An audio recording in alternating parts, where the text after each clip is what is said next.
ದೇಶದ ಬೆನ್ನೆಲುಬು ರೈತ ಅಂತ ಜಮೀನು ಕಬಳಿಸುವಂಥ ಕೆಲಸನ KDB ಅಧಿಕಾರಿಗಳು ಇವತ್ತಿನ ದಿವಸ ಮಾಡ್ತಾ ಇದ್ದಾರೆ. ಮುಖ್ಯಮಂತ್ರಿಗಳು ಸಹ ಒಬ್ಬರು ರೈತರ ಮಗನೇ ಅಂತ ನಾನು ಭಾವಿಸಿದ್ದೀನಿ.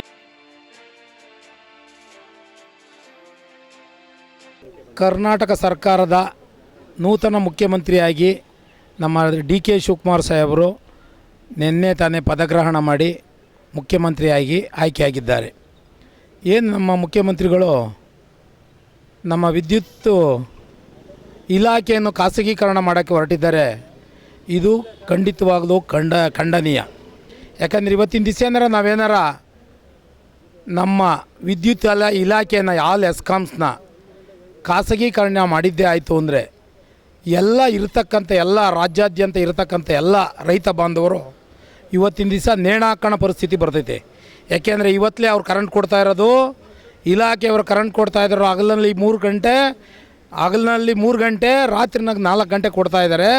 ರಾತ್ರಿನಾಗ ಕರೆಂಟ್ ಹಾಯಿಸ್ಬೇಕು ರೈತರುಗಳು ಅಂತ ಏನಾದ್ರು ನೀರು ಹಾಯಿಸ್ಬೇಕು ಅಂತ ಜಮೀನು ಹತ್ರ ಹೋದರೆ ಖಂಡಿತವಾಗಲ್ಲ ಹಾವು ಅಪ್ಪಡೆ ಎಲ್ಲ ಬರ್ತವೆ. ಇವಾಗೆಲ್ಲ ಸಿಂಹ ಹುಲಿ ಎಲ್ಲ ಬರ್ತವೆ. ಯಾಕೆಂದರೆ ರೈತರ ಜೀವನ ಇವತ್ತಿನ ದಿವಸ ಚಿಂತಾಜನಕವಾಗಿದೆ. ನಮ್ಮ ನರೇಂದ್ರ ಮೋದಿಯವರು ಹೇಳ್ತಾರೆ, ಇಂದಿನ ಸರ್ಕಾರ ಹೇಳ್ತು ಈ ದೇಶದ ಬೆನ್ನೆಲುಬು ರೈತ ಅಂತ. ಇವತ್ತಿನ ದಿವಸ ರೈತರನ್ನ ಒಂದು ಕಡೆ ನೋಡಿದರೆ ಜಮೀನು ಕಬಳಿಸುವಂಥ ಕೆಲಸನ KDB ಅಧಿಕಾರಿಗಳು ಇವತ್ತಿನ ದಿವಸ ಮಾಡ್ತಾಯಿದ್ದಾರೆ. ಒಕ್ಕಲೆಬ್ಬಿಸುವಂಥ ಕೆಲಸ ಮಾಡ್ತಾಯಿದ್ದಾರೆ. ಅದು ಸಹ ಖಂಡನೀಯ.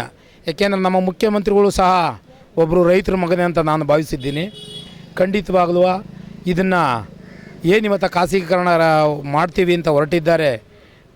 ಖಂಡಿತವಾಗಲೂ ಇದನ್ನು ದಯಮಾಡಿ ಮಾನ್ಯ ಹೊಸ ಮುಖ್ಯಮಂತ್ರಿಗಳಾಗಿ ಈಗ ತಾನೇ ಪದಗ್ರಹಣ ಮಾಡಿದ್ದೀರಾ.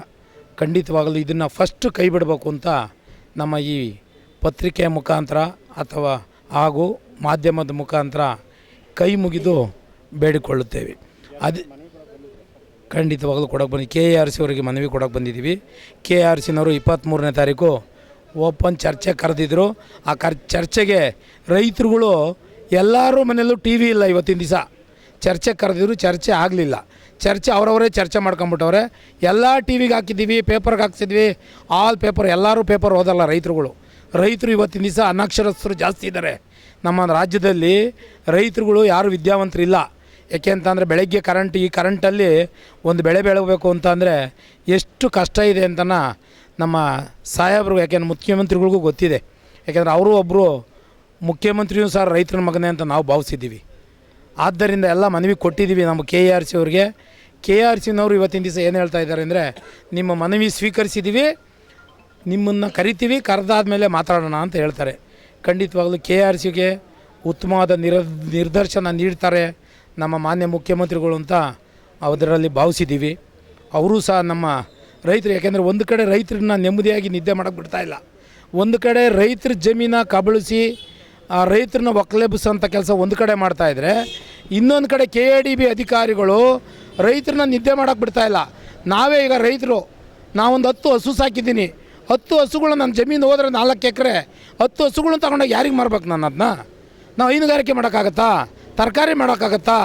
ಈಗೆಲ್ಲ ಇಂಡಸ್ಟ್ರೀಸ್ ಮಾಡಿ ಸ್ವಾಮಿ, ಉದ್ಯೋಗ ಬೇಕು.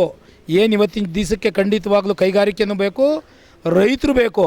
ನಾವೆಲ್ಲ ರೈತರು ಇವತ್ತಿನ ದಿವಸ ರಾಗಿ ಮತ್ತು ಅಕ್ಕಿ ಭತ್ತ ಬೆಳಿಲಿಲ್ಲ ಅಂದರೆ ನಾವು ಇವತ್ತಿನ ದಿವಸ ಏನು ತಿನ್ನಬೇಕಾಗತ್ತೆ? ನೀವು ಅನ್ನನೇ ಊಟ ಮಾಡೋದು, ನಾವು ಅನ್ನನೇ ಊಟ ಮಾಡೋದು. ಇದನ್ನು ಖಂಡಿತವಾಗ್ಲೂ ನಮ್ಮ ರೈತರನ್ನ ಯಾವುದೇ ಕಾರಣಕ್ಕೆ ಮಾನ್ಯ ಮುಖ್ಯಮಂತ್ರಿಗಳು ರೈತರನ್ನ ಕೈ ಬಿಡಬೇಡಿ. ರೈತರನ್ನ ನೀವು ಚೆನ್ನಾಗಿ ಮಡಿಕೊಂಡಾಗ ಮಾತ್ರ ನಿಮ್ಮ ಸರ್ಕಾರಕ್ಕೆ ಒಳ್ಳೆಯ ಹೆಸರು ಬರುತ್ತೆ. ಈ ಸರ್ಕಾರಕ್ಕೆ ಹೆಸರು ಬರೋಂಥ ಕೆಲಸ ಮಾಡ್ತೀರಂತ ನಾವು ಭಾವಿಸಿದ್ದೀವಿ. ಇಂತಿ BV ನರಸಿಂಹಯ್ಯನವರು.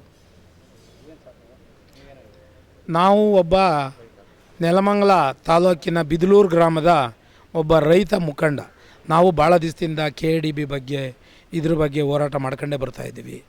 ಆದರೂ ಯಾವುದೂ ಲೆಕ್ಕಿಸ್ತಾ ಇಲ್ಲ KDB ಅಧಿಕಾರಿಗಳು. ಕಿಮ್ಮತ್ತಿಗೂ ಬೆಲೆ ಕೊಡ್ತಾ ಇಲ್ಲ. ರೈತ ಹೋದ್ರೆ ಅಲ್ಲೆಲ್ಲ ಕೂತಿದ್ದು ಎದ್ದು ಹೋಗ್ಬೇಕಾಗತ್ತೆ. ಒಂದೇನೋ ನಾವು ದುಡ್ಡು ಕೊಟ್ಟಿದ್ದೀವಿ, ನಮ್ಮವೂ ಎಲ್ಲ ಅಕ್ವಿಷನ್ ಆಗಿದೆ. ರೈತರು ಎಲ್ಲಿಗೆ ಹೋಗ್ಬೇಕು ಅನ್ನೋದು ದಯಮಾಡಿ ಮಾನ್ಯ ಮುಖ್ಯಮಂತ್ರಿಗಳು ಒಂದು ಪೇಪರ್ ಸ್ಟೇಟ್ಮೆಂಟ್ ಕೊಡಬೇಕು ಅಂತ ಈ ಮಾಧ್ಯಮದ ಮುಖಾಂತರ ಕೇಳ್ಕೊಳ್ತಾ ಇದ್ದೀವಿ.